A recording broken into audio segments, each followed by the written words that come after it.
Social मीडियाचे प्रतिनिधी असतील, आपल्या सगळ्यांचे या ठिकाणी स्वागत करतो।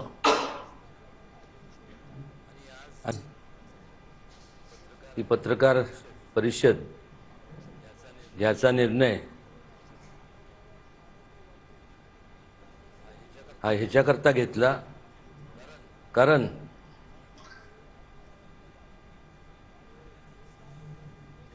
त्यांचा परिचय कोणाला करून द्यायची आवश्यकता आहे असं मला वाटत नाही।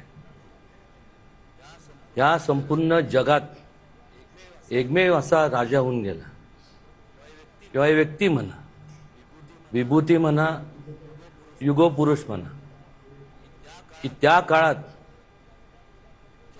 ज्या वेळेस संपूर्ण जगभरात अनेक योद्धे स्वतःचं साम्राज्य वाढवण्याकरता प्रयत्न करत होते, त्यावेळेस छत्रपती शिवाजी महाराजांनी साम्राज्य वाढवण्याकरता प्रयत्न केला नाही। लोकांवरती होणारा अन्याय थांबवण्याकरता, मोडकळीत काढण्याकरता आयुष्याचं एक एक क्षण त्यांनी मोजलं। लोकांचा सहभाग राज्यकारभारात असावा हा विचार त्या काळात महाराजांनी दिला। सर्व धर्म समभावाचा विचार त्यांनीच दिला।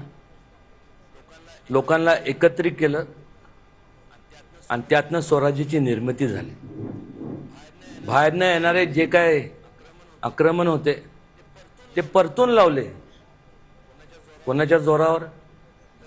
तर ह्या देशातल्या लाखो वेगवेगळ्या समाजातल्या त्यावेळेसच्या म्हणजे आपल्या सगळ्यांची पूर्वजांच्या जोरावरती हे सगळं शिवाजी महाराजांनी दिशा देण्याचं काम केलं।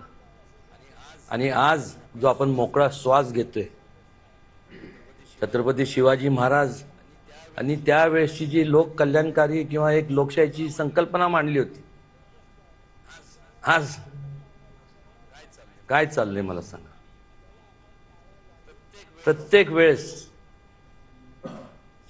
शहाजी महाराज असतील, राजमाता जिजाऊ असतील, छत्रपती शिवाजी महाराज असतील, छत्रपती संभाजी महाराज असतील, त्यांनी संपूर्ण ह्या सगळ्यांनी ह्या संपूर्ण विभूती म्हणा किंवा म्हणजे देव तर मी बघितला नाही, मला नाही वाटत आपण कोणी देव बघितला, पण देवाच्या रूपाने महाराजांच्या माध्यमातून आज आपण संपूर्ण एक मोकळा श्वास घेतोय। आपण या लोकशाहीत वावरतोय आणि कोणी पण उठायचं, काही पण वक्तव्य करायचं, प्रत्येक वेळेस मग त्याच्यावरती कारवाई केली जाईल।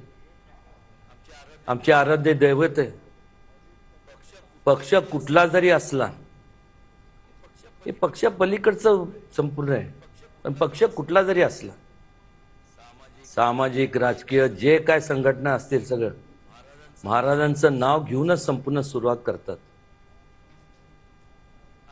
आज जे अनेक बरेच आता म्हणजे जे काय प्रेसच्या माध्यमातून जे इलेक्ट्रॉनिक मीडिया किंवा प्रिंट मीडियामधनं वाचण्यात येतं, तुम्हाला वाटतंय का लोकांना बरं वाटतं?